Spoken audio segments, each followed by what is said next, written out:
ont présenté des communications tout à l'heure, il y a un thème qui porte sur l'opinion.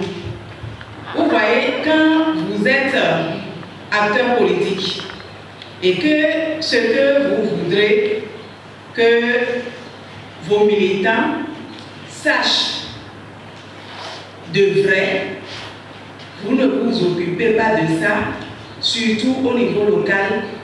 C'est l'opinion de l'adversaire qui prend le pas. Je ne sais pas de quelle formation politique est Monsieur Rodrigue. C'est Monsieur, il est RE en plus. Voyez-vous? Et c'est étonnant, c'est surprenant que cette préoccupation-là vienne encore de vous, chers camarades. Le président Azanaï, comme l'a dit la coordonnatrice nationale des structures décentralisées, n'a jamais cessé de parler depuis 2017 qu'il a quitté le gouvernement. Et là, vous allez voir que ce que vous relayez simplement des rumeurs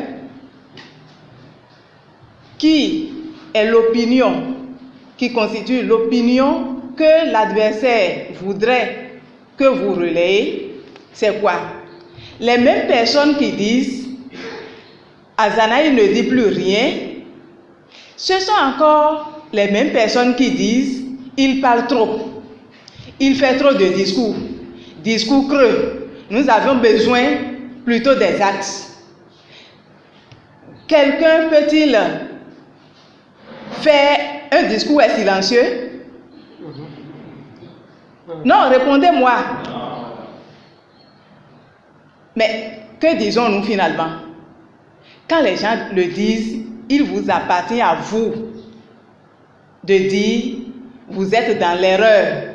Le président Azanaï a toujours dit son opinion. Il a toujours dit ce qu'il pense. Il a toujours critiqué le gouvernement. Il a toujours dit ce que nous devons faire pour nous libérer de ce qui se fait actuellement au plan politique. C'est vous qui devez dire ça aux populations. Vous ne devez plus relayer comme les autres cette rumeur-là. Parce que quoi?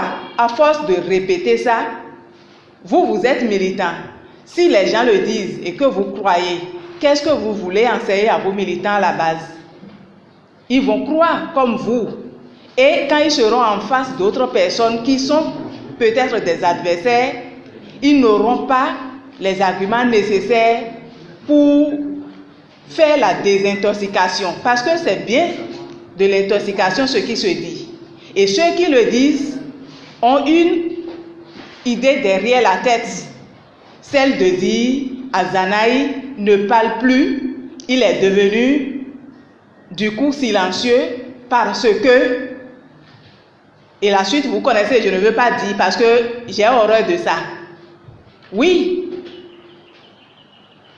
quelqu'un ne peut pas à la fois trop parler et on dit qu'il fait des discours creux, ce qu'on veut c'est des actes, et dans le même temps on dit il ne parle plus. Vous voyez que c'est absurde, non? Donc, pour vous qui êtes venus ici aujourd'hui, je vous demande d'enterrer définitivement cette rumeur-là. Vous savez à quoi vous en tenir. Dites-leur simplement, désormais, quand ils vont parler du silence du président Azanaï, mais vous dites qu'il est silencieux. Mais dans le même temps, vous dites qu'il fait trop de discours. Quelqu'un peut-il faire des discours tout en étant taiseux? La réponse c'est non. Donc ils entretiennent de l'absurdité. Et ça vient de leur méchanceté, de leur jalousie. Le président Azanaï même, s'il le veut, il donnera une autre réponse à votre préoccupation, mais c'est ce que moi je pense bêtement que vous pouvez aller dire à ceux-là. Merci. Merci.